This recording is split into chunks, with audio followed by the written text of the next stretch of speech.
इश्क वाला लव, एक प्यार सीमा हैदर का, दूसरा अंजू का।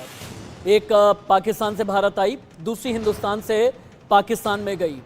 दोनों की तस्वीर अलग लेकिन तासीर एक। तासीर में है 3 शब्द, इश्क वाला लव।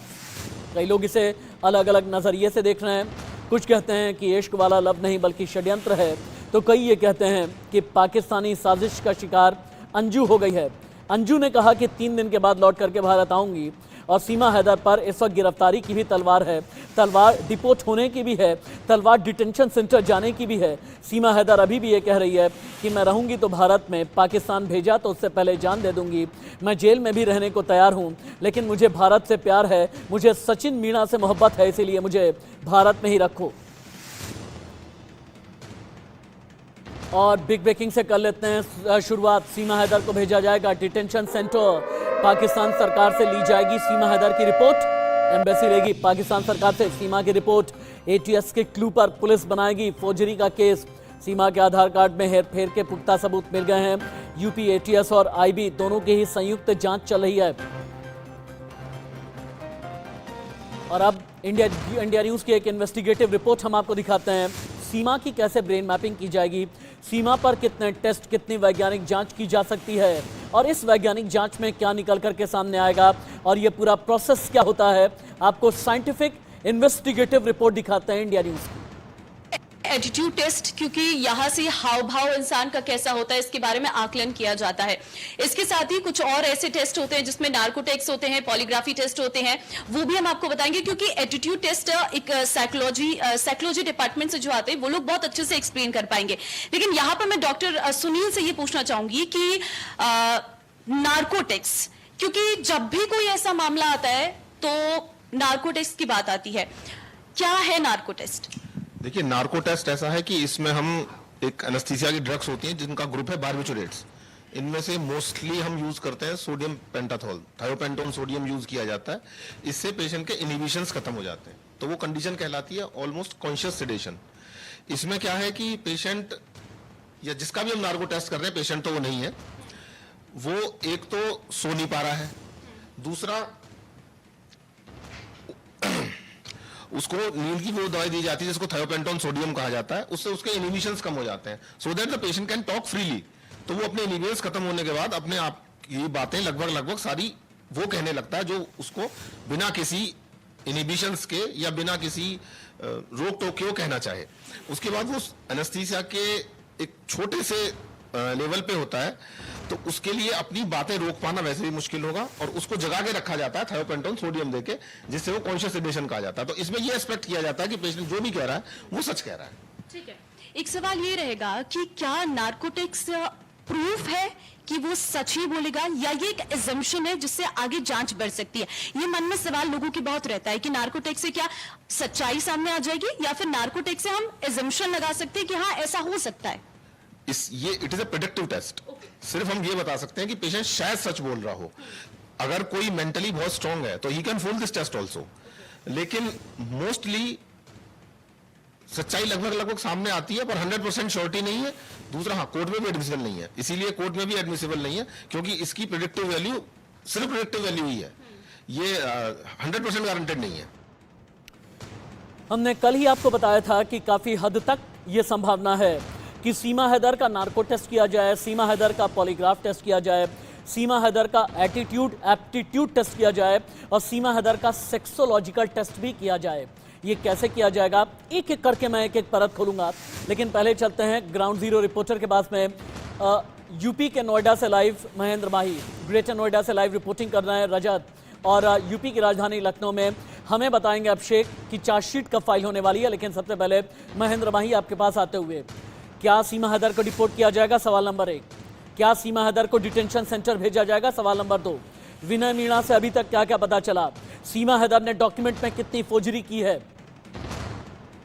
बिल्कुल राशिद, देखिए, जितना आसान सीमा हैदर और सचिन को लग रहा था कि वो भारत सरकार की खुफिया एजेंसी और नोएडा पुलिस को बेवकूफ़ बना लेंगे, उतना आसान है नहीं। क्योंकि देखा हमने किस तरीके से सीमा हैदर नेपाल के रास्ते भारत आई और गलत तरीके से आधार कार्ड उसमें एडिटिंग करवाया। उसको लगा कि ऐसे हम लोगों को मूर्ख बना लेंगे और एक सिंपैथी गेन कर लेंगे कि सीमा हैदर अपने 4 बच्चों के साथ इश्क में भारत आई है। और सचिन को भी ऐसा लगा कि बुलंदशहर जाके अपने भाइयों से आधार कार्ड में एडिटिंग करा लेंगे, जो केंद्र वहाँ पैसे मंगवा के हम चुपचाप अपने भारत में रहेंगे, नोएडा में रहेंगे और किसी को किसी कान खबर भी नहीं पता चलेगी।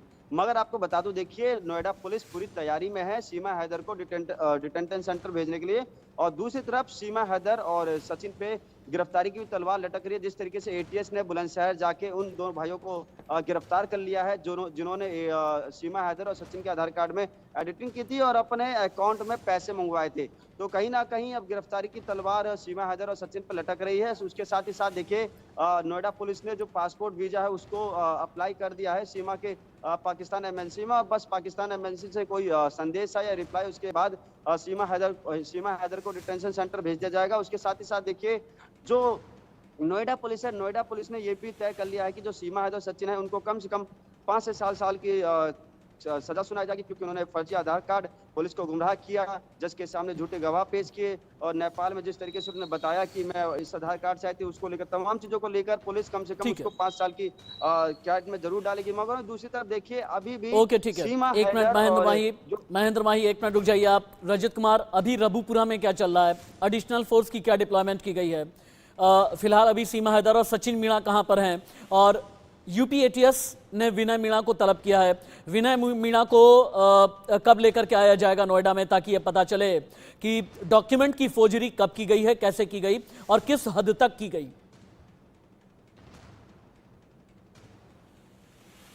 अपने आप को अनम्यूट करके बोलें रजत, अनम्यूट करके बोलिए। बिल्कुल राशिद, पहले ही इंडिया न्यूज ने खुलासा किया था कि सीमा और सचिन की एक बार फिर मुश्किलें बढ़ेगी। साथ ही जो जितने भी ताल्लुकात लोगों रखे हैं, चाहे बुलंदशहर की बात करें, चाहे अन्य भी जगह है जहां जहां लोगों ने फोर्जरी की है, तो ऐसे में सवालों के घेरे में सीमा और सचिन फिर से आते हुए देखे जा रहे हैं। जिस तरीके से उन्होंने फर्जी आधार कार्ड बनाए हैं, माना यह भी जा रहा है जो रिश्तेदार हैं सचिन के, जो कि बुलंदशहर में जनसेवा केंद्र चलाते हैं, उनके खाते में भी पैसे ट्रांसफर किए गए हैं सीमा द्वारा। तो तमाम जो तथ्य हैं वो सामने आ रहे हैं। और साथ ही एटीएस का मानना है कि हम आज सीमा और सचिन से एक बार फिर पूछताछ कर सकते हैं। बहुत बड़ी खबर आ गई। रजत होल्ड ऑन, रजत होल्ड। जांच के बाद बुरी फंसी पाकिस्तानी सीमा हैदर। पाकिस्तानी एम्बेसी को जांच के लिए भेजे गए कागजात यानी डॉक्यूमेंट पाकिस्तानी एम्बेसी को भेज दिए गए हैं। सीमा के खिलाफ जल्द पेश की जाएगी चार्जशीट। कोर्ट में सुनवाई के बाद जेल भी जाना पड़ सकता है। सीमा को जेल या फिर राहत, अदालत को करना है फैसला। बाद में ये फैसला होगा, लेकिन अभी सीमा की मुश्किलें बार बार बढ़ चुकी हैं। सीमा की मुश्किलें हैं कि कम होने का नाम नहीं ले रही। इंडिया न्यूज संवाददाता अभिषेक के पास में चलते हैं। अभिषेक, एक बार मुझे ये समझाइएगा कि चार्जशीट फाइल होने में जो एक डेडलाइन होती है, कितना वक्त बाकी है? चार्जशीट में अभी और क्या क्या जोड़ा जाना है? और यूपी एटीएस की जो इन्वेस्टिगेशन है, इसे लेकर के अभी तक की आपकी जानकारी क्या है? किस कंक्लूजन तक अभी यूपी एटीएस पहुंचा? बिल्कुल राशिद, जो बात रही चार्जशीट की, तो सरकारी तौर पर यानी कानूनी तौर पर 90 दिन का वक्त होता है। 90 दिन के भीतर चार्जशीट को फाइल किया जाना होता है। लेकिन इस तरह के मामलों में जो रेयर मामले हैं, इस तरह के मामले जो सीधे देश की सुरक्षा से जुड़े हुए मामले हैं, इस तरह के मामले जिनमें कोर्ट भी पूरी तरह से या मीडिया ट्रायल चल रहा है, उस तरह के मामलों में जल्द से जल्द चार्जशीट पेश की जाती है। यानी उसका कोई निश्चित वक्त नहीं, जितनी जल्दी इन्वेस्टिगेशन अपने फाइनल ओपिनियन या पॉइंट तक आती है तब तक चार्जशीट पेश कर दी जाती है।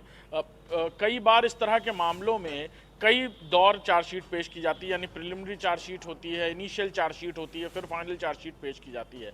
सीमा हैदर के मामले में जो जानकारी मिल रही है, क्योंकि यूपी एटीएस और जो जांच एजेंसियां हैं देश की, वो भी लगातार इस पूरे मामले में पूछताछ कर रही हैं, एविडेंस इकट्ठा कर रही हैं। सीमा हैदर को लेकर पाकिस्तानी कॉन्सुलेट की तरफ से भी कोशिश की जा रही है एक्सेस मांगने की, जिससे वो बातचीत कर पाएँ।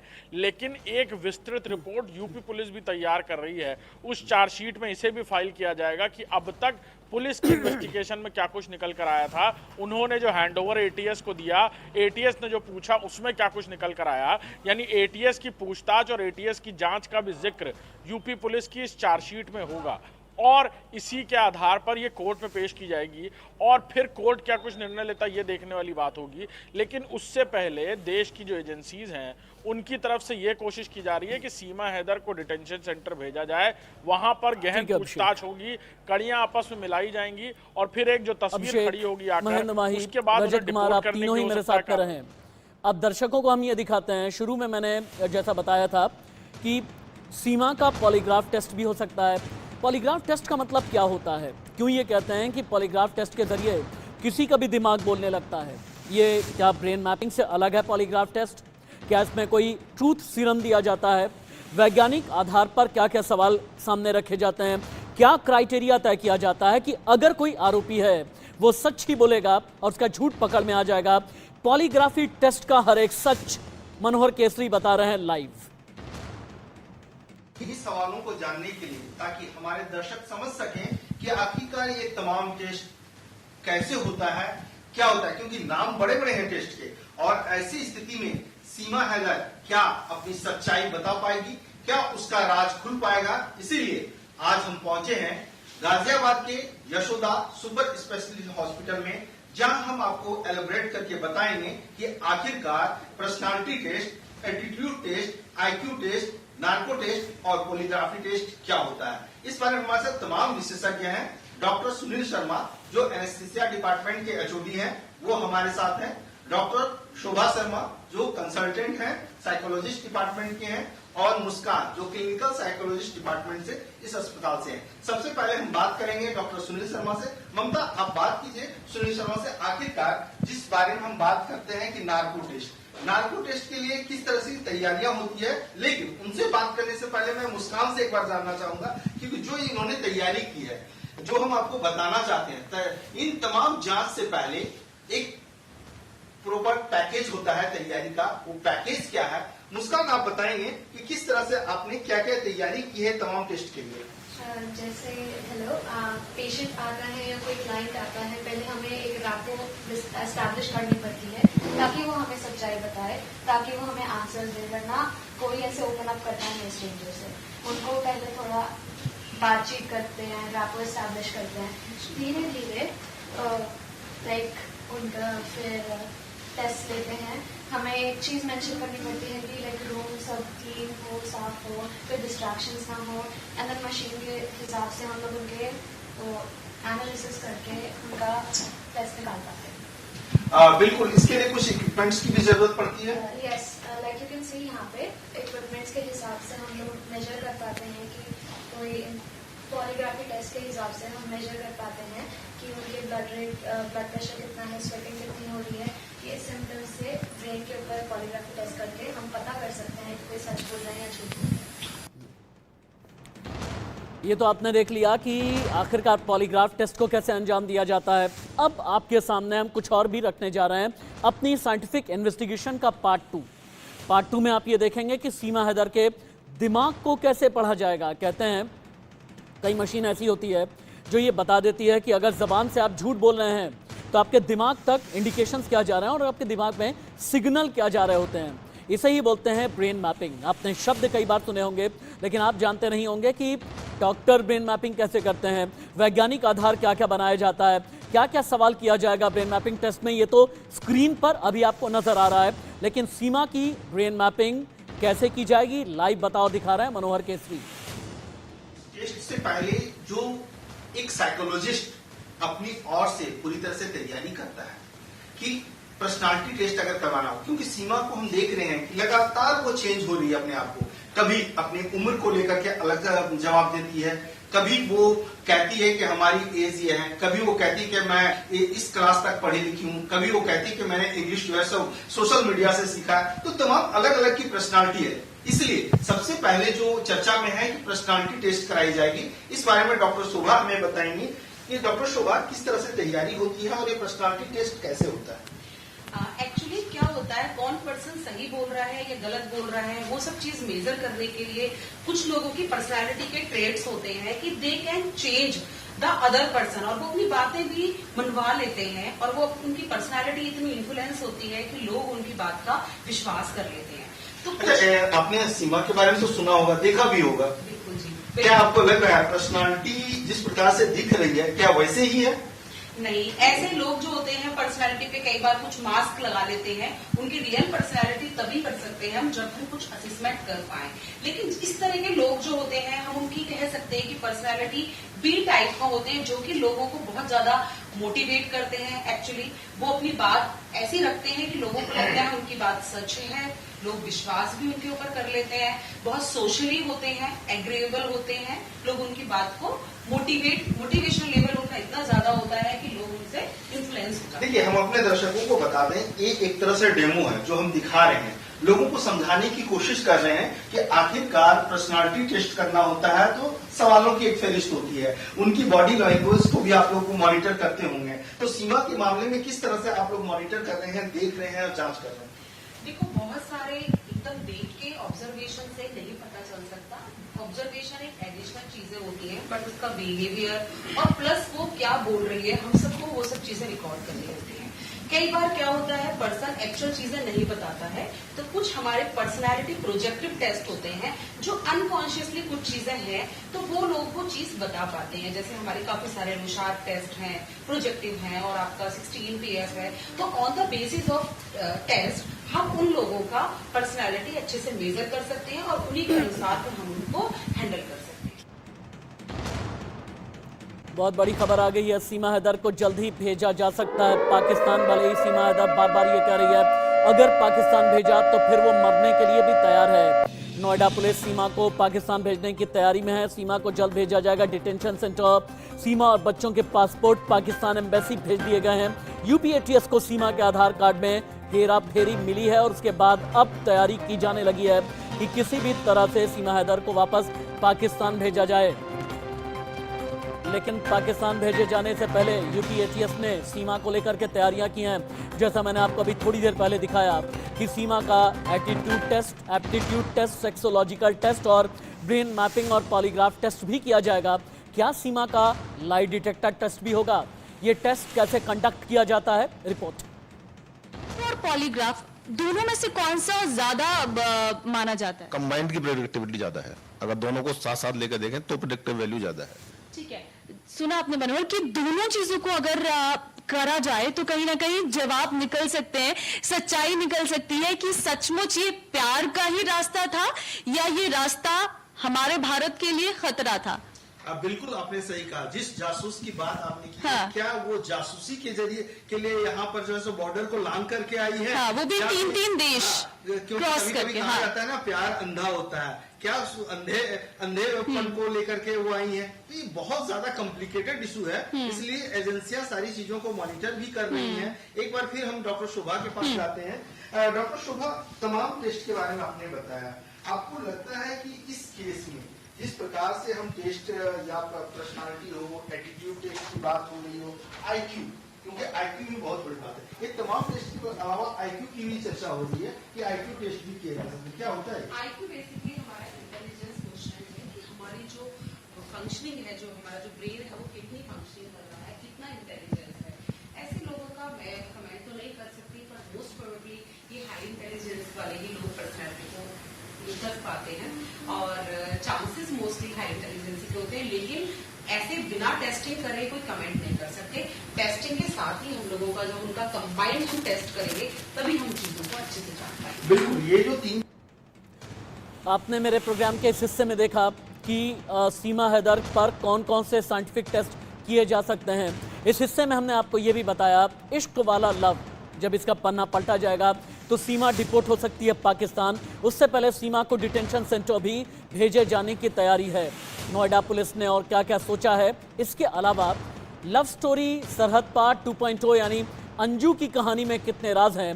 क्या 3 दिन के बाद में अंजू वापस भारत आएगी? अगर आएगी तो क्या नया बवाल, नया बखेड़ा खड़ा है? मैंने आपसे पहले भी वादा किया था कि इश्क वाला लव का सीक्वल अगले हिस्से में आप देखने जा रहे हैं। इस सीक्वल में अंजू की कहानी है। मैं अंजू की कहानी के पन्ने पलटूं, नसरुल्ला के प्यार में पागल हुई अंजू की वो कहानी आपको दिखाऊं जिसका एक सिरा जयपुर में है, एक भिवाड़ी में है, एक उत्तर प्रदेश में है और एक सरहद पार भी है। उससे पहले सीमा और सचिन को लेकर के बिग ब्रेकिंग है मेरे पास में। सीमा हैदर और सचिन मीणा की कहानी में आ गया है नया ट्विस्ट। सचिन मीणा से पूछताछ पर बेचैन है सीमा हैदर। एटीएस ने सचिन से 5 घंटे से ज्यादा पूछताछ की। यूपी के गाजियाबाद की लैब में भेजे गए हैं मोबाइल फोन। एटीएस को डेटा रिकवर करने में ज्यादा दिन अब नहीं लगेंगे, ये यूपी एटीएस का और यूपी पुलिस का कहना है।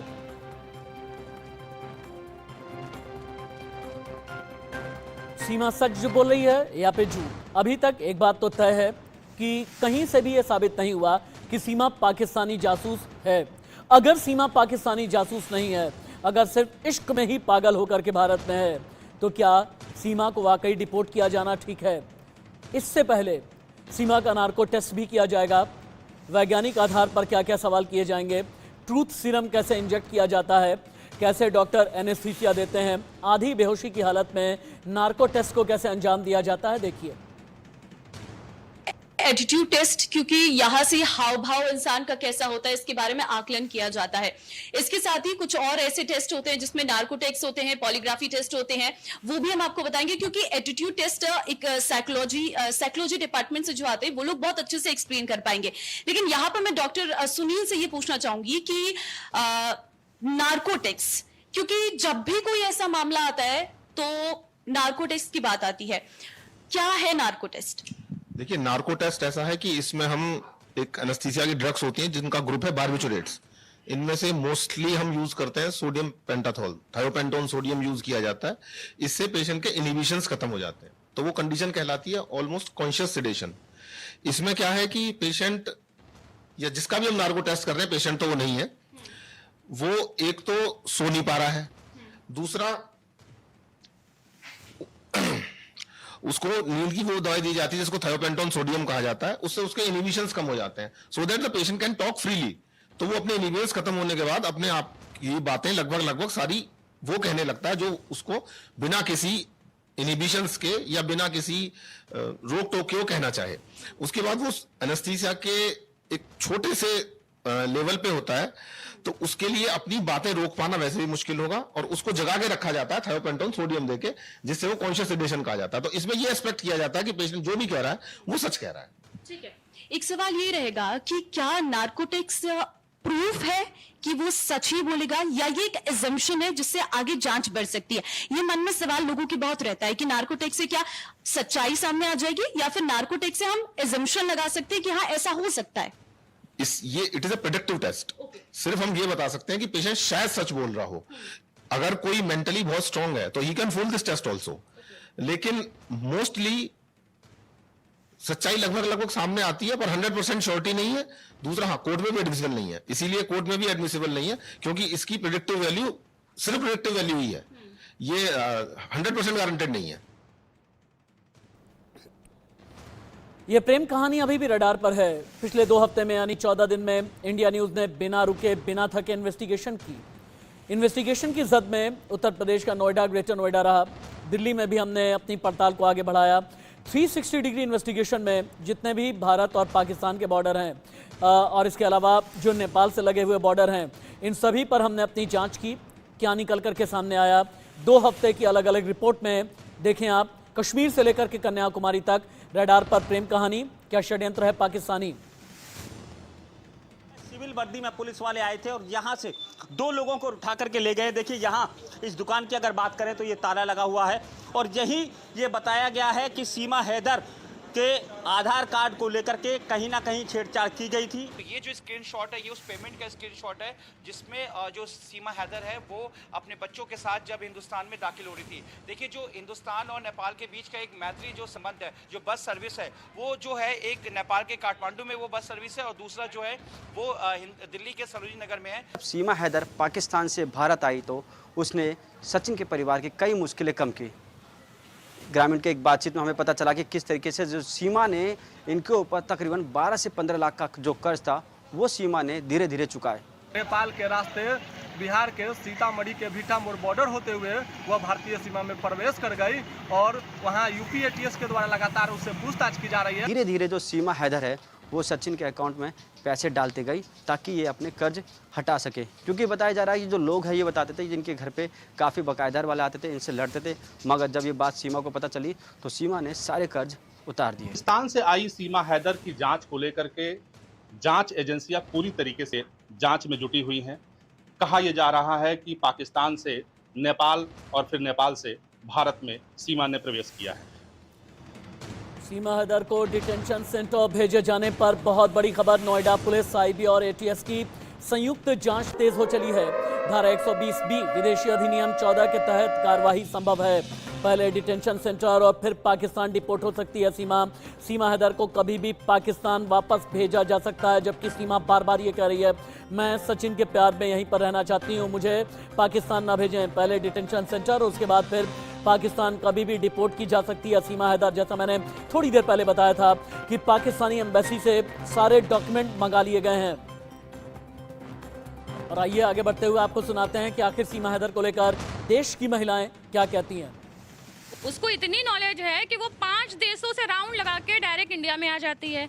उसको ये तक पता है कि बिना वीजा पासपोर्ट के भी हम इंडिया में एंट्री कर सकते हैं। मतलब इसको क्या कहेंगे, ये एक साजिश ही है, जासूसी ही है, कोई जासूस ही ऐसा कर सकता है। सीमा हैदर को जल्दी से जल्दी पाकिस्तान भेजा जाए। और सीमा हैदर बहुत गलत औरत है और वो जो तो जासूस बन के आई है, अपने पीछे पता नहीं क्या क्या किसको किसको घुसड़ के लेके आई है। और कहीं से वो सही नहीं है। वो हमारे देश में आई है, हमारे माँ बहन बेटी को खराब करने के लिए आई है और उसके अलावा वो कुछ करने नहीं आई, हमारा देश बदनाम करने। सीमा हैदर सचिन को क्यों नहीं बोलने दे रही? हर इंटरव्यू में खुद बोल रहे, अगर सचिन बोलना भी चाह रहे तो उनका मुंह बंद कर दे रही। अगर आपसे ये सचिन सही है तो उनको भी बोलने का अधिकार है। एक तो पहली बात आप अवैध तरीके से आई, दूसरी बात उनको भी नहीं बोलने दे रहे। ये हमें बिल्कुल गवारा नहीं है। आज सीमा आई है, कल कोई शहनवाज आ जाएंगी, परसों कोई हिना आ जाएंगी, तो हमारा देश क्या इसीलिए रह गया है? हमारे देश की सुरक्षा व्यवस्था का क्या? सीमा हैदर की जगह कोई पुरुष अगर हमारे देश में इस तरीके से आता तो क्या हमारी सरकार या हम सब इस चीज़ को उसी तरीके से एक्सपेक्ट करते जैसे कि हम एक महिला के साथ कर रहे हैं? पूरी भारत की सरकार, पूरी भारत की जनता ये सोच रही है कि कहीं लव जिहाद के रूप में ये आतंकवाद को एक नया मोड़ तो नहीं दिया जा रहा।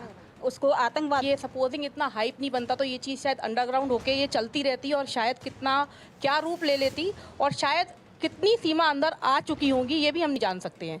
तो इस चीज़ को कभी ऐसे तो नहीं छोड़ना चाहिए। तो उसको अच्छा मान रहे हैं क्योंकि वो अपनी स्वतंत्रता चाहती थी, उसको वहाँ वो चीज़ नहीं मिल रही थी, ठीक है, और उसने अपने पति को छोड़ा तो अच्छा किया।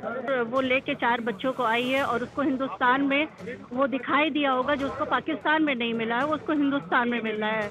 उसको इंकरेजमेंट मिल रही है, प्यार मिल रहा है, मोहब्बत मिल रहा है, केयरिंग मिल रही है उसके बच्चों को। तो मैं इनके साथ एग्री कर रही हूँ।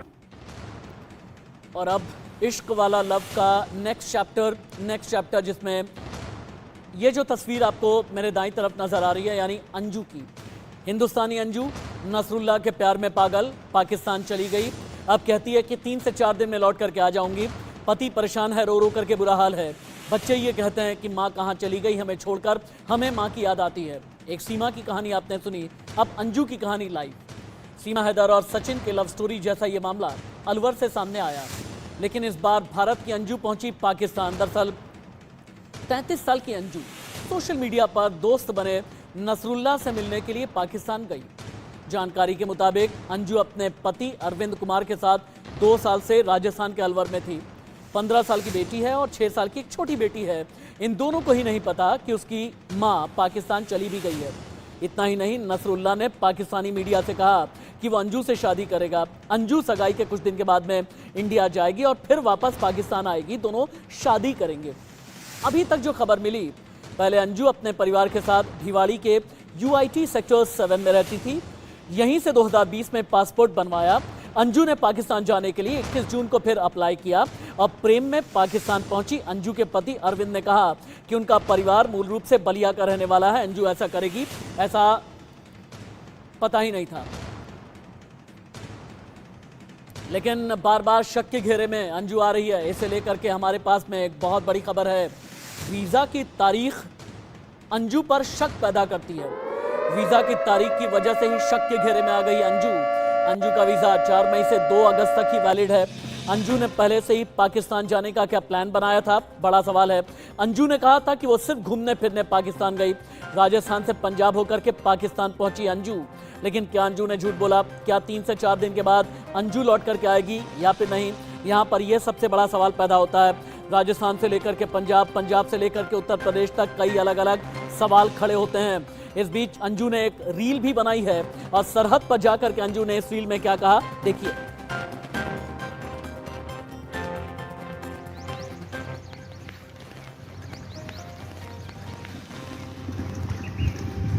भारत पाकिस्तान बॉर्डर पर अंजू ने ये रील बनाई। रील बना करके अंजू दरअसल ये बताना चाहती है कि अब मैं पाकिस्तान जा रही हूँ। ये रील एक्सक्लूसिव सिर्फ इंडिया न्यूज के पास में ही है। प्यार में अंजू सीमा पार गई। पूरी खबर क्या है ये आप तस्वीरों के जरिए और ग्राफिकल इनपुट के जरिए देख रहे हैं। लेकिन अंजू के पति का बहुत बुरा हाल है। अंजू के पति अरविंद ने इंडिया न्यूज के कैमरे पर बहुत बड़ा खुलासा किया। अंजू के पति ने कहा, मेरी पत्नी झूठ बोल करके भिवाड़ी से पाकिस्तान गई, हमें कुछ पता ही नहीं था। अंजू के पति ने ये भी कहा कि 4 दिन व्हाट्सएप पर बात भी मुझसे की है। अगर झूठ बोलना था तो व्हाट्सएप पर बार बार बात क्यों की। अंजू ने पति से झूठ बोल करके कहा कि जयपुर जा रही हूँ। अब पति का ये कहना है कि मेरे बच्चे खुद तय करेंगे कि हम अंजू के साथ रहेंगे या फिर नहीं। अगर वापस आकर के अंजू ये कहती भी है कि हम साथ में रहना है तो इसका फैसला मेरे बच्चे करेंगे। एक बार सुनिए। मैं वो पहले की नया सिम ले रखा हूँ। मैंने बोला सिम जो नया लेके उसको दे दो मेरे को। आपने 2 साल पहले पासपोर्ट बनवाया। हाँ ये आप 15,000 की जॉब करते हो। हाँ सर। पासपोर्ट बनवाने का क्या सोचा आपने? अचानक से आपने बनवाया पासपोर्ट या उसने? मैडम ने बनवाई थी। क्या पासपोर्ट बनवाना है? क्यों आपने पूछा नहीं उसने? नहीं वो बाहर जॉब के लिए थे। बाहर कहाँ पे? विदेशों में जाने के लिए जॉब की। तो कहाँ पे अप्लाई किए पहले? अभी तो अप्लाई नहीं की। नहीं पहले आपके नॉलेज में कहीं पे अप्लाई किया हो, जैसे दुबई वगैरह कहीं पे? नहीं सर ऐसे कुछ नहीं। तो इस वाकये से आपको नहीं लगता कि कहीं ना कहीं वो पहले किसी के टच में थी और आज वो बात आपके सामने आ गई है? नहीं सर ये तो मेरे पता नहीं। कहीं लंबे पहले अंजू के पति, अंजू की बेटी, अंजू का बेटा, इन तीनों का रो रो करके बुरा हाल है। हमें ये लगा कि खबर का हर एक पहलू, हर एक डायमेंशन आप तक पहुंचाना बेहद ज़रूरी है। अंजू के जो बच्चे हैं, अंजू की जो औलाद हैं, कैसे अंजू के लिए तरस रहे हैं, बल्कि ये भी कहते हैं मेरी माँ, हमारी माँ क्यों सरहद पार चली गई। हमें परवरिश की ज़रूरत है, अपने माँ के प्यार की तलाश में हम हैं। मुझे नहीं पता करेक्ट लोकेशन क्या है मम्मी की। आपकी मम्मी लास्ट आपसे कब मिली थी? लास्ट टाइम यहाँ से जाने से पहले मिली थी। कब, कितना समय हो गया? कितने दिन हो गए होंगे कुछ? 4 दिन, शायद 4-5 दिन। 4-5 दिन। अभी आप यहाँ किसके पास रह रही हो? पापा के पास। पापा के पास? पापा क्या काम करते हैं आपके? मेरे पापा इंडो कंपनी। और आपकी मम्मी? मम्मी सेंटिमेंटल होंडा में। सेंटिमेंटल होंडा में काम करती थी। क्या पढ़ी लिखी हैं आपकी मम्मी की? एजुकेशन क्या है? मम्मी की एक्चुअली अभी एजुकेशन कर रही हैं, तो अभी उनकी 12th पास हो गया। कितने दिन से गई है? 5 तारीख से गई है। ठीक है। कितने दिन से गई है? 5 तारीख से गई है। ठीक है। मैं सबको ये मैसेज देना चाहती हूँ कि मैं यहाँ पे लीगल तरीके से आई हूँ और मैं अपनी प्लानिंग से आई हूँ। ये कोई 2 दिन की बात नहीं है कि मैं अचानक से आ गई हूँ और मैं यहाँ पे सेफ हूँ, कोई दिक्कत नहीं है। और जैसे मैं आई थी और वैसे मेरे जाने का प्रोसेस है और मैं वापस भी आ रही हूँ। मैं अभी बस 2-3 दिन में मैं पहुँच जाऊँगी वहाँ पे आराम से। और मेरी सबसे रिक्वेस्ट यही है सारे मीडिया वालों से सबसे कि प्लीज़ आप मेरे रिश्तेदारों को और बच्चों को परेशान ना करें। बस ये रिक्वेस्ट है, उनको परेशान ना करें प्लीज़। जो कुछ बात करनी है मुझसे। एमपी की राजधानी भोपाल से गिरिराज लाइव, राजस्थान की राजधानी जयपुर से विष्णु शर्मा लाइव और यूपी की राजधानी लखनऊ से अभिषेक रिपोर्ट कर रहे हैं, क्योंकि ये 3 राज्य हैं जहां पर असल में अंजू की कहानी मिलती है और अंजू की कहानी के हर एक सिरे इन्हीं 3 राज्यों से होते हुए फिर पाकिस्तान जाते हैं। सबसे पहले गिरिराज आपके पास आते हुए, एमपी में अंजू और अंजू का परिवार कितने दिन रहा और कब उसके बाद फिर राजस्थान के अलवर में शिफ्ट हुआ? जी हेलो गिरिराज, चलिए गिरिराज तक आवाज नहीं आ रही है, विष्णु के पास चलते हैं। विष्णु, राजस्थान के अलवर में अंजू का रहना, अलवर से फिर उसके बाद भिवाड़ी जाना, भिवाड़ी से कहां अंजू गई, कौन सी वो तारीख थी जब अंजू राजस्थान से फिर पंजाब होते हुए पाकिस्तान गई, आपकी इन्वेस्टिगेशन क्या कहती है?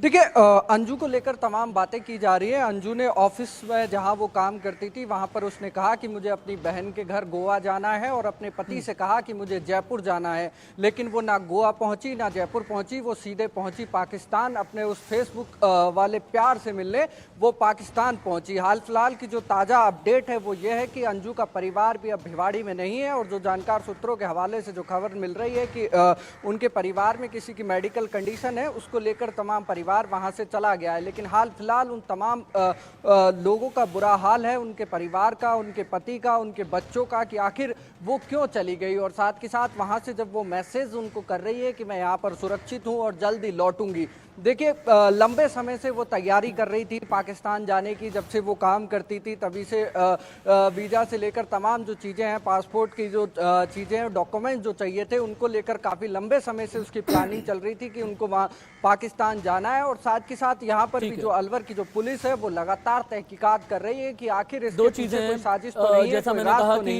अंजू की कहानी का जो हिस्सा है, जो सिरा है, एक यूपी से भी जुड़ता है, बल्कि एक नहीं बल्कि 2 सिरा यूपी से जुड़ता है।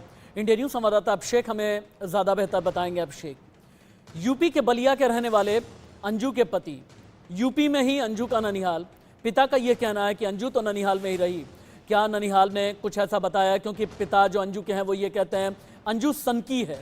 आपकी इन्वेस्टिगेशन क्या कहती है?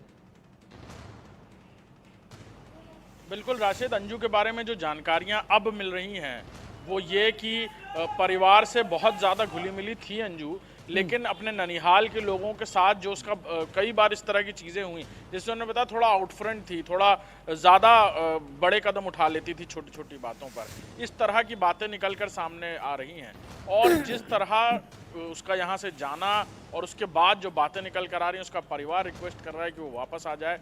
ये सारी बातें हो रही हैं, लेकिन इन सारी बातों अभिषेक, एक मिनट बस होल्ड कीजिएगा, क्योंकि भिवाड़ी के एसपी सुजीत शंकर लाइव हैं। सुजीत शंकर के मुताबिक अंजू 21 जुलाई को पाकिस्तान चली गई और ये प्रेम प्रसंग का मामला हो सकता है, लेकिन जब तक ठोस सबूत नहीं मिल जाते तब तक कुछ कहेंगे नहीं, कोई कंक्लूजन हम ड्रॉ करेंगे नहीं। राजस्थान पुलिस अंजू केस पर लाइव। जानकारी मिल पाई है? सच इस इंफॉर्मेशन के बारे में हमें मीडिया से पता लगा था। जो अंजू नाम की कोई लड़की है जो भिवाड़ी में रहती थी और वो पाकिस्तान चली गई है, तो इसमें हमने जो प्रिलिमिनरी इन्वेस्टिगेशन किया उससे ये पता लगा जो लड़की है ये टेकनपुर मध्य प्रदेश की रहने वाली है और इसका शादी अरविंद नामक व्यक्ति से हुआ है। 2007 में से ये भिवाड़ी में रह रही है और जो पाकिस्तान बेस्ड लड़का है उससे ये 3-4 साल से कांटेक्ट में थी, फेसबुक के थ्रू, व्हाट्सएप कॉलिंग के थ्रू। और ये थर्सडे को अपने घर वाले को बता के गई है जो अमृतसर घूमने के लिए जा रही है और ये 21 तारीख को क्रॉस ओवर कर गई पाकिस्तान में। और ये इन्फॉर्मेशन उनके फैमिली मेम्बर्स को फ्राइडे को ही मिल गया था जो 21 तारीख है। और एज सच हमें अभी कोई फॉर्मल कंप्लेन नहीं आया है, बस ये हमारे पास इन्फॉर्मेशन है। एक बहुत बड़ी खबर आ गई है। अंजू के पिता ने अपनी बेटी को बता दिया सनकी। पिछले 20 साल से अंजू से पिता ने कोई बात नहीं की है, ये भी बड़ा खुलासा है। अंजू के सनकी स्वभाव के कारण उसे छोड़ दिया था हमने, ये पिता का कहना है। और पिता ने कहा अंजू ज्यादातर उत्तर प्रदेश में अपने ननिहाल में रही, बेटी के पाकिस्तान जाने को भी गलत ठहरा रहे हैं अंजू के पिता। सर, आपकी बेटी पाकिस्तान गई है, क्या मामला है, आपको जानकारी है इसकी? मुझे इसके मामले में कल ही जानकारी मिली है साहब। क्या जानकारी है आपको? मेरे बच्चे ने बताया था कि ऐसी ऐसी बात है, दीदी उधर चले गया, लाहौर चला गया है। पर मुझे एक्चुअली पता नहीं था कुछ भी, क्योंकि मैं काफ़ी समय से मैं अपने इधर रह रहा हूँ, अपने घर में आकर के। मेरा मकान खाली पड़ा हुआ था, इसलिए मैं अपने मकान पे यहाँ रह रहा हूँ। बेटी पहले यहीं रहती थी टेकनपुर? नहीं, बेटी को तो 20 साल पहले मैंने मैरिज कर दिया, तो बेटी जाने वो दामाद जाने, मेरा कोई उनसे संबंध नहीं है। अलवर में किया, वो भिवाड़ी में किया था शादी, और काफ़ी समय हो गया, मेरे ख्याल से 20 साल हो गया है। हाँ जी। टेकनपुर कब से नहीं आए? टेकनपुर से मेरे ख्याल से मैं बुलाती नहीं, मैं कोई संपर्क नहीं रखता हूँ उससे। इंडिया न्यूज संवाददाता गिरिराज भी मेरे साथ में लाइव हैं। गिरिराज, चूंकि एमपी की राजधानी भोपाल में आप हैं, अंजू के जितने भी जानने वाले हैं, अंजू के जितने दोस्त हैं, अंजू के जितने हितैषी हैं, अंजू के जितने रिश्तेदार मध्य प्रदेश के अलग अलग इलाकों में हैं, क्या उनसे आपकी बात हुई? उन्हें कभी शक हुआ कि अंजू इस तरह से परिवार को बताए बिना या फिर बहाना बना के या झूठ बोल करके पाकिस्तान भी जा सकती है? जी देखिए, बता दूं कि जैसा कि ये जो आरोप हैं वो अंजू के पिता के आरोप हैं कि अंजू सन की लड़की थी, अंजू एक जिद्दी किस्म की लड़की थी। जबकि मैं साफ तौर से बताऊं कि जैसा कि हमने हमारी इंडियन न्यूज ने जब उसके पड़ोसियों से भी बात की, तो पड़ोसियों का साफ तौर से ये कहना था कि अंजू एक बहुत ही सीधी लड़की थी, ना वो सन की थी है। और जो पिता के आरोप है उन्हें पड़ोसियों ने सिरे से नकारा है। जबकि बात की जाए, बहुत शुक्रिया गिरिराज इस तमाम जानकारी के लिए। गिरिराज, विष्णु, अभिषेक, बहुत बहुत धन्यवाद। आगे भी इन्वेस्टिगेट हम करते रहेंगे। इश्क वाला लव, जैसा मैंने शुरू में आपसे बोला, इश्क वाले लव में कई चैप्टर हैं। क्लाइमैक्स कब आने वाला है? पहला तो ये कि सीमा हैदर क्या पाकिस्तान डिपोर्ट की जाएगी, और दूसरी जो कहानी है कि क्या वापस भारत आएगी अंजू, वापस आने के बाद परिवार एक्सेप्ट करेगा या फिर नहीं। और उससे भी बड़ी बात यह है कि सीमा हैदर से जुड़े जितने भी किरदार हैं वो तो टीवी पर आ चुके हैं, लेकिन अंजू का तथाकथित बॉयफ्रेंड जो पाकिस्तानी है, जिसका नाम है नसरुल्लाह, ये कौन है? इस रात से भी पर्दा उठना अभी बाकी